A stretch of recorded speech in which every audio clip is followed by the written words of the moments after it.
ದರ್ಶನ್ ಕೆಟ್ಟ ಜನರ ಸಹವಾಸ ಮಾಡಿ ಜೈಲು ಸೇರಿದ್ದಾನೆ. ಅವನಿಗೆ ಪವಿತ್ರ ಗೌಡ ಸಹವಾಸ ಬೇಡವಾಗಿತ್ತು.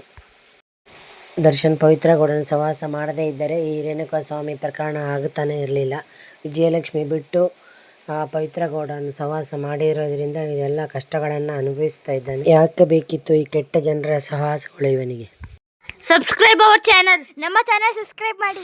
ಈಗ ಮತ್ತೆ ಪ್ರದೋಷ್ ಎನ್ನುವನು ಇವಾಗ ಮಾಪಿ ಸಾಕ್ಷಿಯನ್ನು ಹೇಳ್ತಾ ಇದ್ದೀನಿ, ದರ್ಶನ್ದೇ ತಪ್ಪು ಅದು ಇದು ಅಂತ. ಆದರೆ ಆ ಪ್ರದೋಷು ಇಷ್ಟು ದಿವಸ ಯಾಕೆ ಸುಮ್ಮನಿದ್ದ? ಎಲ್ಲ ಈ ಥರ ಕಚಡ ಜನಗಳ ಸಹವಾಸ ಮಾಡಿ ದರ್ಶನ್ ಕೆಟ್ಟ. ಯಾಕೆ ಬೇಕಾಗಿತ್ತು ಈ ದರ್ಶನ್ಗೆ ಈ ಥರದ ಜನರ ಸಹವಾಸ? ಆರಾಮಾಗಿ ಫಿಲ್ಮಲ್ಲಿ ಆರಾಮಾಗಿ ಆ್ಯಕ್ಟಿಂಗ್ ಮಾಡಿಕೊಂಡು ದುಡ್ಡು ಮಾಡಿಕೊಂಡು ಹೆಂಡತಿ ಮಕ್ಕಳು ನೋಡ್ಕೊಂಡು ಇರೋದು ಬಿಟ್ಟು ಈ ಥರ ಈ ಹಾಳಾದ ಪವಿತ್ರ ಗೌಡನ ಸಹವಾಸ, ಈ ಪ್ರದೋಷನಂಥ ಫ್ರೆಂಡ್ಸ್ಗಳ ಸಹವಾಸ ಯಾಕೆ ಬೇಕಾಗಿತ್ತು? ಫ್ರೆಂಡ್ಗಳು ಬೇಕು ಆದರೆ ಒಳ್ಳೆ ಫ್ರೆಂಡ್ಗಳನ್ನ ಇಟ್ಕೋಬೇಕು. ಇವಾಗ ನೋಡಿ ಅವನ ಫ್ರೆಂಡ್ಗಳೇ ಅವರಿಗೆ ತಿರುಗಿ ಬಿದ್ದಿದ್ದಾರೆ. ದರ್ಶನ್ ಹೊಡೆದ್ನೋ ಬಿಟ್ಟನೋ ಗೊತ್ತಿಲ್ಲ, ಅದೆಲ್ಲ ಯಾರು ಕೊಂದಿರೋ ರೇಣುಕಾಸ್ವಾಮಿನ.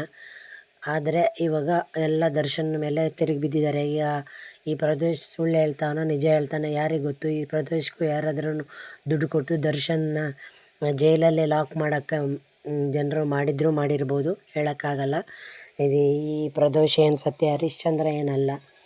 ಅವನು ಇಷ್ಟು ದಿವಸ ಸುಮ್ಮನಿದ್ದು ಇವಾಗ ಅದು ಇದು ಹೇಳೋದು ಸುಳ್ಳು ನಿಜನ ಅದೆಲ್ಲನೂ ಕರೆಕ್ಟಾಗಿ ತನಿಖೆ ಮಾಡಬೇಕು. ಎಷ್ಟೋ ಮರ್ಡರ್ ಮಾಡಿದವರು ಆರಾಮಾಗಿ CM ಎಲ್ಲ ಆಗಿದ್ದಾರೆ.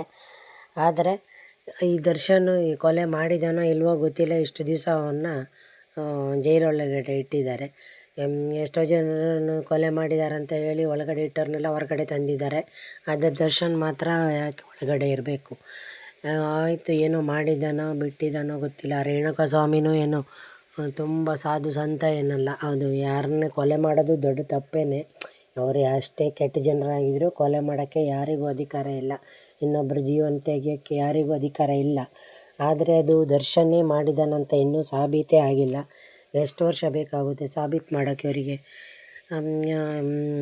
ಫಾಸ್ಟಾಗಿ ಅದನ್ನು ಇದು ಮಾಡಿಬಿಟ್ಟು ಯಾರಿಗೂ ಇದಾದ ಶಿಕ್ಷೆನ ಕೊಡಿಸ್ಬೇಕು. ದರ್ಶನ್ ಕೊಂದಿರಲಿಕ್ಕಿಲ್ಲ, ಏನೋ ಹೊಡೆದಿರ್ತಾನೆ ಸಿಟ್ಟಲ್ಲಿ, ಏನೋ ಡ್ರಿಂಕ್ಸ್ ಮಾಡಿರ್ತಾನೆ. ಆ ಸಿಟ್ಟಲ್ಲಿ 2 ಬಾರಿಸಿರ್ತಾನೆ ಅಷ್ಟೇ ಒಂದಿಷ್ಟು. ಆದರೆ ಆ ಥರ ಕೊಲೆ ಮಾಡಿರಲ್ಲ ಅಂತ ಅಂದ್ಕೊತೀನಿ ನಾನು. ಯಾಕಂತಂದರೆ ಅವರ ಫ್ಯಾಮಿಲಿ, ದರ್ಶನ್ ಫ್ಯಾಮಿಲಿ ಬ್ಯಾಕ್ಗ್ರೌಂಡು ಒಳ್ಳೆಯವರೇ. ಅವ್ರೇನು ಕೊಲೆಗಡಕರಲ್ಲ. ಅವ್ರ ತಮ್ಮ, ಅವ್ರ ಅಮ್ಮ, ಅವ್ರ ಅಪ್ಪ ಎಲ್ಲ ಪಾಪ ಒಳ್ಳೆಯವರು. ಈ ದರ್ಶನ್ ಏನೋ ಸ್ವಲ್ಪ ದುಡ್ಡು ಬಂದಿದ್ದರಿಂದ ಸ್ವಲ್ಪ ಅಹಮು ಬಂದಿರ್ಬೋದು. ಆದರೆ ಅವನು ಎಷ್ಟೋ ಜನರಿಗೆ, ಬಡ ಜನರಿಗೆ ಸಹಾಯ ಮಾಡಿದ್ದಾನೆ, ಎಲ್ಲ ಮಾಡಿದ್ದಾನೆ. ಆ ಥರ ಕೊಲೆ ಮಾಡುವಂಥ ಮನುಷ್ಯ ಥರ ಕಾಣಲ್ಲ. ಏನೋ ಈ ಸರ್ಕಾರದವರು ಅವನ ಮೇಲೆ ಸ್ವಲ್ಪ ದಯೆ ತೋರಿಸಿ ಅವನ್ನ ಬಿಟ್ಬಿಡೋದು ಒಳ್ಳೆಯದು. ಯಾವಾಗ ನೋಡೋದು ಟಿ ವಿನಲ್ಲಿ ಆ ದರ್ಶನ್ದೇ ಸುದ್ದಿ, ಟಿವಿಯವರೆಗೆ ದರ್ಶನ್ ಸುದ್ದಿ ಸಿಕ್ಕಿದ್ರೆ ಸಾಕು ಶುರು ಮಾಡ್ತಾರೆ, ಒಂದಿದ್ರೆ 10 ಹೇಳ್ತಾರೆ. ಇವಾಗ ಯಾರೋ ಇವನು ಈ ಪ್ರದೋಷ್ ಅಂತೆ, ಅವ್ನು ನೋಡಿದರೆ ಗುಂಡ ಥರ ಕಾಣ್ತಾನೆ. ಅವನು ಬೇರೆ ಸತ್ಯ ಹೇಳ್ತಾನೆ?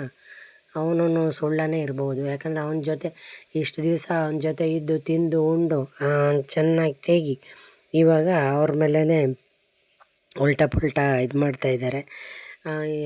ಅದಕ್ಕಾಗಿ ಎಲ್ಲ ಕರೆಕ್ಟಾಗಿ ಎನ್ಕ್ವೈರಿ ಮಾಡಬೇಕು. ಸುಮ್ಮನೆ ಮಾಪಿ ಸಾಕ್ಷಿಯವರು ಅವ್ರಿಗೆ ಯಾರ್ಯಾರೋ ಆಸೆ ತೋರಿಸಿರ್ತಾರೆ. ಯಾಕಂದರೆ ಮಾಪಿ ಸಾಕ್ಷಿಯವ್ರ ಮನೆಗಳಿಗೆ ಈಗ ಯಾರ್ಯಾರು ಇದ್ದಾರಲ್ಲ ಅಲ್ಲಿ ಅರೆಸ್ಟ್ ಆದವರು ಜನಗಳು, ಅವ್ರ ಮನೆಗಳಿಗೆ ಈಗ ದರ್ಶನ್ಗೆ ಆಗದಿದ್ದವರು ಹೋಗಿ ದುಡ್ಡು ಕೊಟ್ಟು ಅವ್ರ ಮನೆಯವ್ರ ಹತ್ರ ಇವ್ರಿಗೆ ಹೇಳಿಸಿ ಏನಾದ್ರು ಮಾಡ್ಬೋದು. ಅದಕ್ಕಾಗಿ ಮಾಪಿ ಸಾಕ್ಷಿನೆಲ್ಲ ಕರೆಕ್ಟಾಗಿ ವಿಚಾರಿಸಿ, ಮಾಪಿ ಸಾಕ್ಷಿಗಳನ್ನು ನಂಬಿ ದರ್ಶನ್ಗೆ ತೊಂದರೆ ಕೊಡಬೇಡಿ. ಈ ಹಾಳಾದ ಪವಿತ್ರ ಗೌಡನ ಸಹವಾಸ ಮಾಡಿ ಪಾಪ ದರ್ಶನ್ ಕೆಟ್ಟ. ಇವನಿಗೆ ಯಾಕೆ ಬೇಕಾಗಿತ್ತು? ಹೆಂಡತಿ ಮಕ್ಕಳಿದ್ದಾಗ ಆ ಹಾಳಾದ ಪವಿತ್ರ ಗೌಡನ ಸಹವಾಸ ಬೇಡ ಆಗಿತ್ತು. ಇವಾಗ ಮಾಪಿ ಸಾಕ್ಷಿಗಳನ್ನು ನಂಬಂಗಿಲ್ಲ, ಅವರನ್ನು ಸುಳ್ಳು ಹೇಳ್ಬೋದು. ಕರೆಕ್ಟಾಗಿ ಅದನ್ನು ವಿಚಾರಿಸ್ಬೇಕು.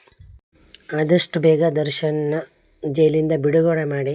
ಯಾಕಂದರೆ ಅವನು ಒಳ್ಳೆ ಮನುಷ್ಯನೇ ಆಗಿದ್ದ, ಅದೇನೋ ತಪ್ಪಾಯ್ತೋ ಗೊತ್ತಿಲ್ಲ.